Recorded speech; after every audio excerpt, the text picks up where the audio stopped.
इतिहासकारों के अनुसार कौशल प्रदेश की प्राचीन राजधानी अवध को कालांतर में अयोध्या और बौद्ध काल में साकेत कहा जाने लगा। अयोध्या मूल रूप से मंदिरों का शहर था। हालांकि यहाँ आज भी हिंदू, बौद्ध एवं जैन धर्म से जुड़े मंदिरों के अवशेष देखे जा सकते हैं। जैन मत के अनुसार यहाँ आदिनाथ सहित 5 तीर्थंकरों का जन्म हुआ था। बौद्ध मत के अनुसार यहाँ भगवान बुद्ध ने कुछ माह विहार किया था। अयोध्या को भगवान श्री राम के पूर्वज व्यवस्वान सूर्य के पुत्र वैवस्वत मनु ने बसाया था। तभी से इस नगरी पर सूर्यवंशी राजाओं का राज्य महाभारत काल तक रहा। यहीं पर प्रभु श्री राम का दशरथ के महल में जन्म हुआ था। महर्षि वाल्मीकि ने भी रामायण में जन्मभूमि की शोभा एवं महत्ता की तुलना दूसरे इंद्रलोक से की है। धन धान्य व रत्नों से भरी हुई अयोध्या नगरी की अतुलनीय छटा एवं गगनचुंबी इमारतों के अयोध्या नगरी में होने का वर्णन भी वाल्मीकि रामायण में मिलता है।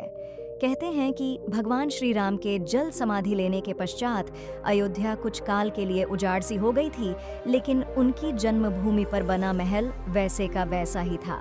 भगवान श्री राम के पुत्र कुश ने एक बार पुनः राजधानी अयोध्या का पुनर्निर्माण कराया। इस निर्माण के बाद सूर्यवंश की अगली 44 पीढ़ियों तक इसका अस्तित्व आखिरी राजा महाराजा बृहदबल तक अपने चरम पर रहा। कौशल राज बृहदबल की मृत्यु महाभारत युद्ध में अभिमन्यु के हाथों हुई थी। महाभारत के युद्ध के बाद अयोध्या उजड़ सी हो गई, मगर श्री राम जन्मभूमि का अस्तित्व फिर भी बना रहा। इसके बाद यह उल्लेख मिलता है कि ईसा के लगभग 100 वर्ष पूर्व उज्जैन के चक्रवर्ती सम्राट विक्रमादित्य एक दिन आखेट करते करते अयोध्या पहुंच गए। थकान होने के कारण अयोध्या में सरयू नदी के किनारे एक आम के वृक्ष के नीचे वे अपनी सेना सहित आराम करने लगे। उस समय यहाँ घना जंगल हो चला था, कोई बसावट भी यहाँ नहीं थी। महाराज विक्रमादित्य को इस भूमि में कुछ चमत्कार दिखाई देने लगे। तब उन्होंने खोज आरंभ की और पास के योगी व संतों की कृपा से उन्हें झात हुआ कि यह श्री राम की अवध भूमि है। उन संतों के निर्देश से सम्राट ने यहाँ एक भव्य मंदिर के साथ ही कूप, सरोवर, महल आदि बनवाए। कहते हैं कि उन्होंने श्री राम जन्मभूमि पर काले रंग के कसौटी पत्थर वाले 84 स्तंभों पर विशाल मंदिर का निर्माण करवाया था। इस मंदिर की भव्यता देखते ही बनती थी। विक्रमादित्य के बाद के राजाओं ने समय समय पर इस मंदिर की देखरेख की। उन्हीं में से एक शुंग वंश के प्रथम शासक पुष्यमित्र शुंग ने भी मंदिर का जीर्णोद्धार करवाया था। पुष्यमित्र का एक शिलालेख अयोध्या से प्राप्त हुआ था, जिसमें उसे सेनापति कहा गया है तथा उसके द्वारा 2 अश्वमेध यज्ञों के किए जाने का वर्णन है। अनेक अभिलेखों से झात होता है कि गुप्त वंशीय चंद्रगुप्त द्वितीय के समय और तत्पश्चात काफी समय तक अयोध्या गुप्त साम्राज्य की राजधानी थी। गुप्तकालीन महाकवि कालिदास ने अयोध्या का रघुवंश में कई बार उल्लेख किया है। इतिहासकारों के अनुसार 600 ईसा पूर्व अयोध्या में एक महत्वपूर्ण व्यापार केंद्र था। इस स्थान को अंतर्राष्ट्रीय पहचान 5वीं शताब्दी में ईसा पूर्व के दौरान तब मिली जबकि यह एक प्रमुख बौद्ध केंद्र के रूप में विकसित हुआ। तब इसका नाम साकेत था। कहते हैं कि चीनी भिक्षु फाहियान ने यहाँ देखा कि कई बौद्ध मठों का रिकॉर्ड रखा गया है। यहाँ पर 7वीं शताब्दी में चीनी यात्री हेनत्सांग आया था।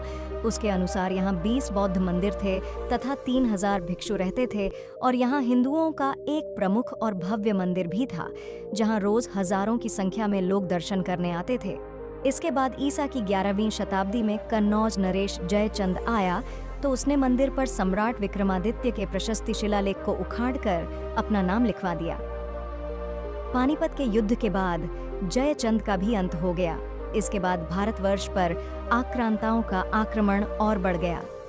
आक्रमणकारियों ने काशी, मथुरा के साथ ही अयोध्या में भी लूटपाट की और पुजारियों की हत्या कर मूर्तियां तोड़ने का क्रम जारी रखा। लेकिन 14वीं सदी तक वे अयोध्या में राम मंदिर को तोड़ने में सफल नहीं हो पाए। विभिन्न आक्रमणों के बाद भी सभी झंझावातों को झेलते हुए श्री राम की जन्मभूमि पर बना भव्य मंदिर 14वीं शताब्दी तक बचा रहा। कहते हैं कि सिकंदर लोदी के शासनकाल के दौरान यहाँ मंदिर मौजूद था। 14वीं शताब्दी में हिंदुस्तान पर मुगलों का अधिकार हो गया और उसके बाद ही राम जन्मभूमि एवं अयोध्या को नष्ट करने के लिए कई अभियान चलाए गए। अंतत 1527 में इस भव्य मंदिर को तोड़ दिया गया और उसकी जगह बाबरी ढांचा खड़ा किया गया। कहते हैं कि मुगल साम्राज्य के संस्थापक बाबर के एक सेनापति ने बिहार अभियान के समय अयोध्या में श्री राम के जन्मस्थान पर स्थित प्राचीन और भव्य मंदिर को तोड़कर एक मस्जिद बनवाई थी, जो 1992 तक विद्यमान रही। बाबरनामा के अनुसार 1528 में अयोध्या पडिडिढाव के दौरान बाबर ने मस्जिद निर्माण का आदेश दिया था। अयोध्या में बनाई गई मस्जिद में खुदे 2 संदेशों से इसका संकेत भी मिलता है। इसमें एक खास तौर से उल्लेखनीय है।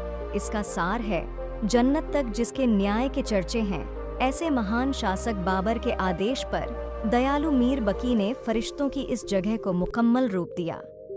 हालांकि यह भी कहा जाता है कि अकबर और जहांगीर के शासनकाल में हिंदुओं को यह भूमि एक चबूतरे के रूप से सौंप दी गई थी, लेकिन क्रूर शासक औरंगजेब ने अपने पूर्वज बाबर के सपने को पूरा करते हुए यहाँ भव्य मस्जिद का निर्माण कर उसका नाम बाबरी मस्जिद रख दिया था।